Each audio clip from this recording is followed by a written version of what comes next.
Oh, the NIB Blues have partnered with NIB New Zealand to launch a series of videos which take a behind the scenes look at the lives of the Blues Wahine as they prepare for the inaugural Super Rugby Aupiki competition, which is now being delayed due to positive COVID-19 cases in the Blue squad. The videos showcase what it takes to be a professional female rugby player. We're joined now by NIB Blues and Black Ferns Sevens player Theresa Matauaina. Fitzpatrick featured in the series alongside Eloise Blackwell and Crystal Tofa.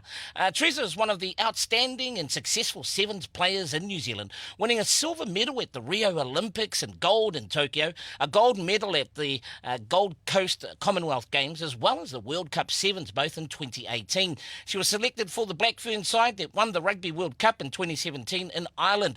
Theresa, strong running midfielder, is part of a super talented family with sister Sulu Tone Fitzpatrick playing for the Silver Ferns, Samoa Rugby World Cup and the Rugby Super Series. Theresa joins us now on Pacific Days for a Talanoa. Māloso i fuala o sunga, Theresa, and thank you so much for joining us.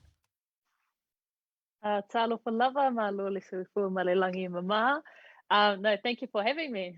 Very good. That's and awesome. Good. Hey, and we've got to give the shout out there to your famous club there, hanging up on the back wall there. I know. For those that don't know, Yeah, let I them thought I'd know. just leave it up there. Yeah, let them know. Yeah, For those that don't know, come on. Police. Sorry about you then. Fun to be proud, yeah. Now, Theresa, of course, the announcement yesterday with regards to, the delay to the competition, Super Rugby Aupiki competition. How is the squad currently holding up in Taupo? How are you guys doing? Yeah, so we just arrived about a couple of hours ago. It's kind of been, it's been a little bit hectic just trying to get everything sorted logistically. Obviously, a number of our players and management have been affected by the COVID, either directly or as a close contact. So it means that they'll isolate and they'll join us a little bit later. But I guess what we are focusing on is connecting as a team here, controlling what we can control, and just taking each day at a time and taking each opportunity as it comes. And I guess one of the things that we have to do now is just be resilient and be adaptable, and that's the main thing that we're trying to do. What does it do in terms of your mental preparation, Theresa? Because of course, you're all set to, to play the opening match this weekend, and then next minute it's like, oh, Yeah. COVID again. What does it do, for the players in terms of the mental space? I think, well, the last, I guess, couple of years, it's really been tested, the mental game and your mental space. And it is very important for us that we do focus on the things that we can control. And COVID is one of the things that we can't. And it's, I guess, with the numbers going up in New Zealand and especially in Auckland, it was kind of inevitable that it would come, and not the greatest timing for us. But one of the things that we have been doing is staying connected online, which is all we can do, and making sure we do our trainings, which help physically and mentally, just getting outside, and then also just being there for each other. And it's quite a difficult time for everyone in our team and not in our team. So knowing that we'll be okay, and we just got to keep on keeping on and do what we can do. Nice. Now, talking about mental preparation, because for your particular video, the behind the scenes look. I love that opening montage. You're down at the at the beach, and if your hair wasn't tied up, I'm sure the wind would be blowing through your beautiful Samoan locks there. But the meditation, which is very integral to, to you and to like how you go about your day as a professional rugby player. Tell us a bit more, about that, and also, just a little bit of what it goes into to being a professional rugby player in the modern age, and to be able to, play at the highest levels of the sport. Yeah, well, I guess being a professional athlete, it is very intense most of the time. So we're always on the go. We're always testing ourselves physically and mentally on the field. And so one of the things that I've kind of learned and picked up over the years is that my mental game and my mental wellness is something very important and something that I can control. And so I've kind of made an effort and gone and explored, I guess, the different things that can help me with that. And one of the things that I do every morning is colds. So it can either be at home in the shower, or I'm very lucky that with Sevens I'm based in Tauranga, and so I can go down to the beach, colds there, or we have cold pools at our facility, and so that's one of the things that I do in the morning. And then after that I practice a bit of mindfulness. So I have I do my morning prayer, and then I sit there and I do a bit of breathing just to, I guess, recenter myself and set myself up for the day.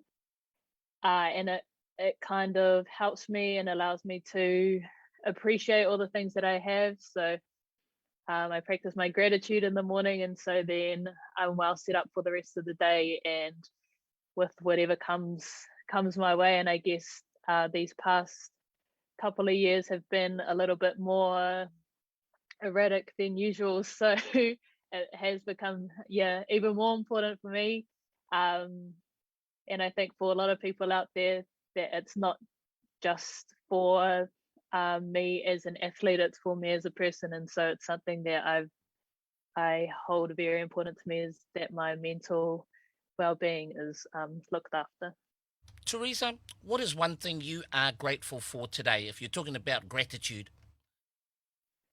Um, one thing is,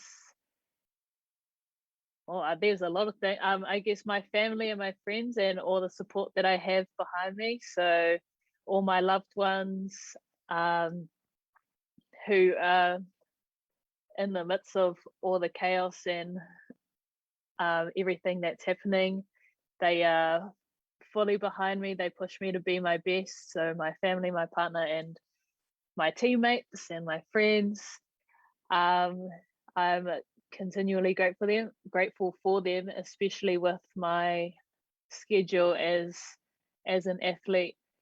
I'm in and out of not so much the country these days, but in and out of home. I've moved to the Mount, originally from Auckland, and so every moment I get to spend with them, I cherish. Let's dig a bit deeper into that, Theresa. Just how big is, the support of your family, and, how much you've achieved over a little bit of a short space of time, but, before becoming, that overnight sensation. Just how big is the support? And, of course, having an older sister who also was familiar with, playing at the highest levels of sports, and how your relationship, how you can bounce off each other.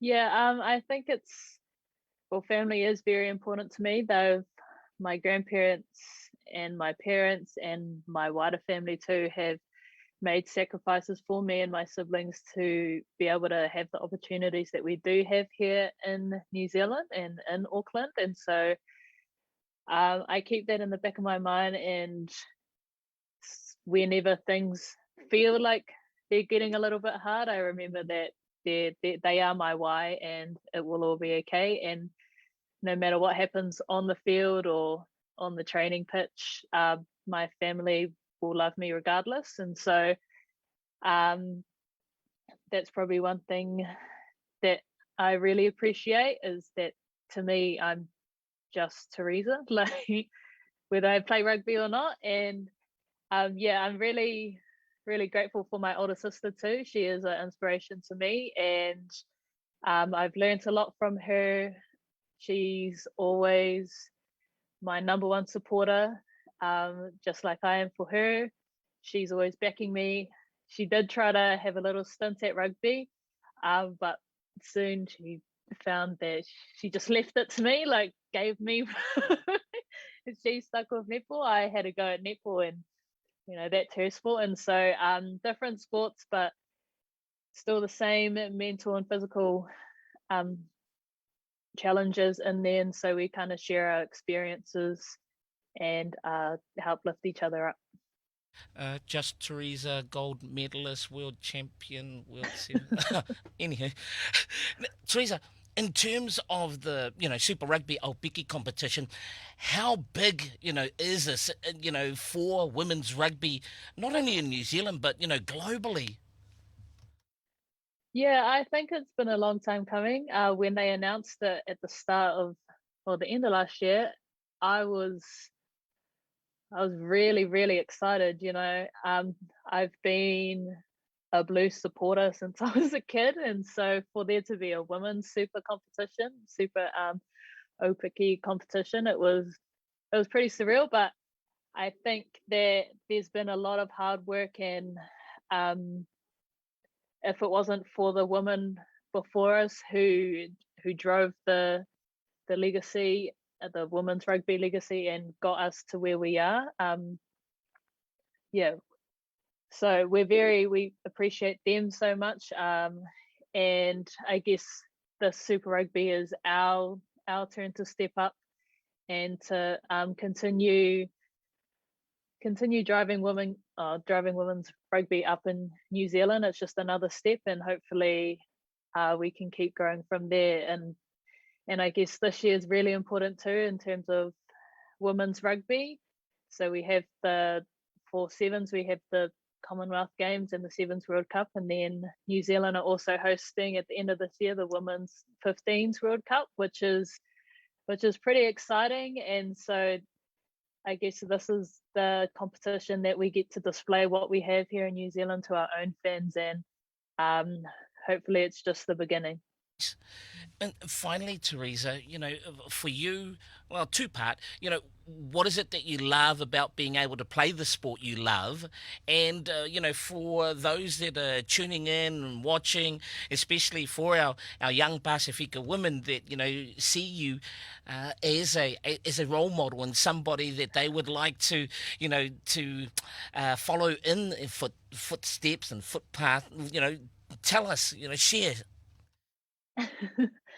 I guess for me, I've been involved in rugby since I was a little kid.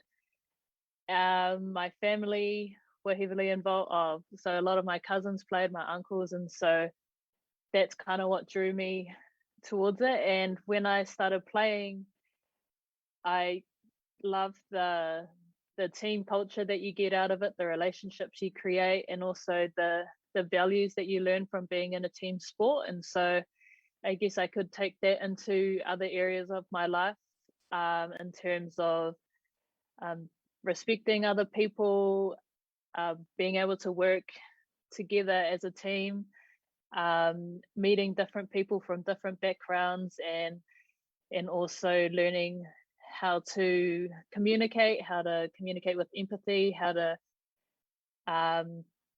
just connect with people. And then also in the later end, well, now that I've been in professional rugby for a while, I'm learning the leadership side of it, which at the beginning was a little bit scary to me, but I am getting to one of the older people in the team, and so I guess that's what I want to keep growing on, especially as a young Samoan Pacifica woman. I know that even though sometimes I don't see myself as being like this big influential person, I know that I do have a platform, and so I want to use that to, I guess, be able to empower and inspire my Samoan community, but also the wider community too, and